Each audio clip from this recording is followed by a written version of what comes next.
Delhi sultans 1206 నుంచి 1526 వరకు rule చేస్తారు. ఢిల్లీ సుల్తాన్స్లో మళ్ళీ 5 డైనాసిటీస్ ఉంటాయి. స్లేవ్, ఖిల్జీ, తుగ్లక్, సయ్యద్, లోడీ. ఇందులో ఫస్ట్ది స్లేవ్ డైనాసిటీ. దీన్నే మామూలుక్ డైనాసిటీ అని కూడా అంటారు. స్లేవ్ అని ఎందుకంటే మనం చూసాం కదా థర్డ్ ఇస్లామిక్ ఇన్వేజన్లో Qutbuddin Aibak trusted slave of Mohammad Ghori అని చదివాం కదా, అలాగా. సో ఇప్పుడు ఢిల్లీ డైనాసిటీని ఎవరు ఎస్టాబ్లిష్ చేశారు? ఫస్ట్ కుతుబుద్దీన్ ఐబక్. ఈయనే స్లేవ్ డైనాసిటీ ఫౌండర్. అయితే 1206 నుంచి ముందు ఆయనకి మంచి గ్రేట్ అచీవ్మెంట్స్ ఉన్నాయి, కానీ 1206 నుంచి 1210 వరకు ఆయన రూలింగ్ 4 ఇయర్సే. అందులో అంత పెద్దగా ఎనాక్సేషన్స్ ఏమి ఉండవు. మళ్ళీ ఆయన మొహమ్మద్ గురి చనిపోయినప్పుడు లాహోర్లో ఉంటాడు కుతుబుద్దీన్ ఐబక్. కోకర్స్ చంపేస్తారు కదా మొహమ్మద్ గురిని. సో ఆ టైంలో లాహోర్లో ఉండడం వల్ల ఢిల్లీ సుల్తానేట్కి క్యాపిటల్గా లాహోరే పెట్టారు. అప్పుడు ఫస్ట్ క్యాపిటల్ లాహోరు. తర్వాత ఈయన ఎక్కువ చారిటీస్ చేస్తూ ఉండాడు, లక్షల్లో అమౌంట్ ఇచ్చేవాడు జనాలకి. అయితే అందుకు ఈయన్ని లాక్ బక్ష్ అని కూడా అంటారు. ఈయన హార్స్ పోలో ఆడుతున్నప్పుడు దాన్ని చౌగన్ అని కూడా అంటారు. చనిపోతాడు ఈయన. చనిపోయిన తర్వాత పవర్కి ఫైట్ అవుతుంది నెక్స్ట్ ఎవరు అనేసి. ఇంకా స్లేవ్స్ ఉంటారు కదా, ట్రస్టెడ్ స్లేవ్స్ ఇంకెవరంటే యాల్దుచ్చు, కుబాచా, కుతుబుద్దీన్ ఐబక్, వీళ్ళు ముగ్గురు ఉంటారు కదా. అందులో కుతుబుద్దీన్ ఐబక్ ఇప్పుడు చనిపోయాడు. తర్వాత ఈయన చనిపోయిన తర్వాత ఎవరు రూల్ చేయాలన్నదానికి యాల్దుచ్చు, కుబాచాకి, మళ్ళీ ఇల్టుట్మిష్కి. ఇల్టుట్మిష్ ఎవరంటే son in law of Qutbuddin Aibak. వీళ్ళు ముగ్గురికి ఫైట్ జరిగితే ఇల్టుట్మిష్ గెలుస్తాడు. అయితే ఇల్టుట్మిష్ ఇల్బారీ ట్రైబ్కి బిలాంగ్ అయిన మనిషి. ఇల్బారీ ట్రైబ్ వెస్ట్ ఏషియాలో ఉంటుంది. దానికి చెందిన ఆ ట్రైబ్కి చెందిన వాడు ఇల్టుట్మిష్. అయితే ఈయన్నే real founder of Delhi sultanate అంటారు. ఎందుకంటే చూద్దాం, లాహోర్ నుంచి ఢిల్లీకి క్యాపిటల్ మారుస్తాడు. నెక్స్ట్ అఫీషియల్ కరెన్సీని కూడా ఇంట్రడ్యూస్ చేస్తాడు. సిల్వర్ ఎక్కువ వాల్యూ అప్పుడు.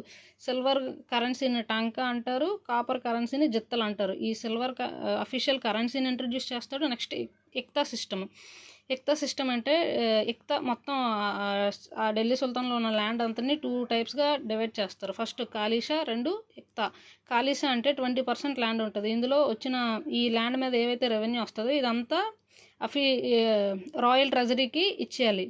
నెక్స్ట్ ఇక్తా ల్యాండ్ ఏంటంటే 80% ఉంటుంది. ఇది ఇక్కడ వీళ్ళు పనులన్నీ చేసుకోగా, అంటే రూలింగ్కి రిలేటెడ్ అన్ని అడ్మినిస్ట్రేషన్ అంతా చేసుకోగా, ఇంకా ఏదైతే సర్ప్లస్ మిగులుతుందో, అంటే పనులు అంటే శాలరీసు, సోల్జర్స్కి అందరికి శాలరీసు, వర్క్స్ ఉంటాయి కదా, మెయింటెనెన్స్, అవన్నీ చూసుకోగా మిగిలిన సర్ప్లస్ని అది రాయల్ ట్రెజరీకి ఇచ్చేవారు. ఇది ఇక్తా ల్యాండ్ 80%, కాలీసా 20%. దీన్ని ఇక్తా సిస్టమ్ అంటారు.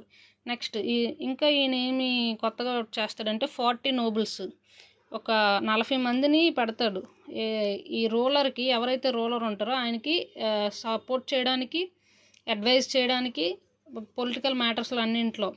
దీన్నే టర్కాన్ ఈ చహల్గానీ అని కూడా అంటారు. చహల్గానీ అంటే 40 నోబుల్స్. ఇది పెడతాడు.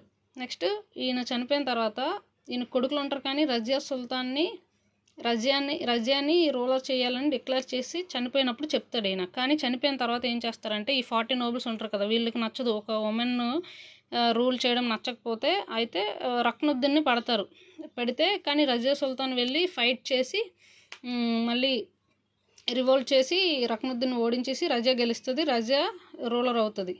అయితే 1236 నుంచి 1240 వరకు రజియా సుల్తాన్ 4 ఇయర్స్ ఉంటుంది. ఇది ఈమెని చంపేస్తారు, కాన్స్పిరసీస్తో చంపేస్తారు. అయితే ఈమె బోల్డ్గా ఉండేది, కరేజియస్గా ఉండేది. డ్రెస్సింగ్ కూడా ఒక మేల్ సుల్తాన్ లాగా డ్రెస్సింగ్ చేసుకుండేది. ఈమె ఏం చేసిందంటే ఒకటి ఇంకా కొత్తగా, అప్పుడు ఉన్న వాళ్ళందరూ పర్షియా, ఇరాన్ రూలర్సే, కానీ ఆఫ్రికన్స్ ఎవరు అఫీషియల్ పొజిషన్స్లో లేరు. అయితే ఈమె వన్ ఆఫ్ ద అఫీషియల్ పొజిషన్కి యాకుత్ అనే ఆఫ్రికన్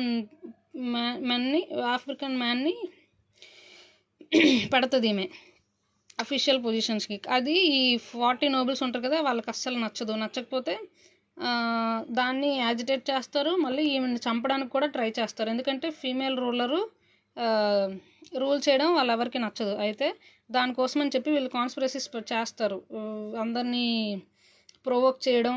అలా చేసినప్పుడు అలాగా పంజాబ్ గవర్నర్ అల్తునియాని ప్రొవోక్ చేస్తే ఆయన రజియా సుల్తాన్ని అరెస్ట్ చేస్తే రజియా తెలివిగా ఏం చేస్తుందంటే అల్తునియాని పెళ్లి చేసేసుకుంటుంది.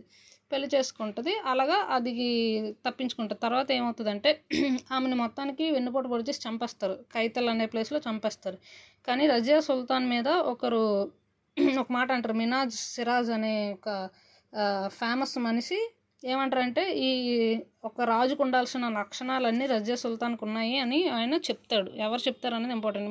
మినాజ్ సిరాజ్, ఆ మనిషి పేరు కూడా మనం గుర్తుపెట్టుకోవాలి. నెక్స్ట్ రజియా చనిపోయిన తర్వాత ముగ్గురు వస్తారు. బెహ్రామ్ షా 1240 నుంచి 42 వరకు, మసూద్ షా 1242 నుంచి 46 వరకు, నసీరుద్దీన్ షా 46 నుంచి 65 వరకు. ఇలాగా రజియా సుల్తాన్ చనిపోయిన తర్వాత వీళ్ళు ముగ్గురు ఉంటారు. అయితే నసీరుద్దీన్ షా టైంలో కొత్త పొజిషన్ ఒకటి క్రియేట్ చేస్తారు ఆయన. అదే నైబ్ ఈ మాముల్కత్ అంటే ఒక అంటే వైస్ సుల్తాన్ లాగా ఇది కూడా. అయితే ఈ వన్ ఆఫ్ ద అందులో ఒకడు ఎవరంటే గియాజుద్దీన్ బాల్బన్ ఉంటాడు.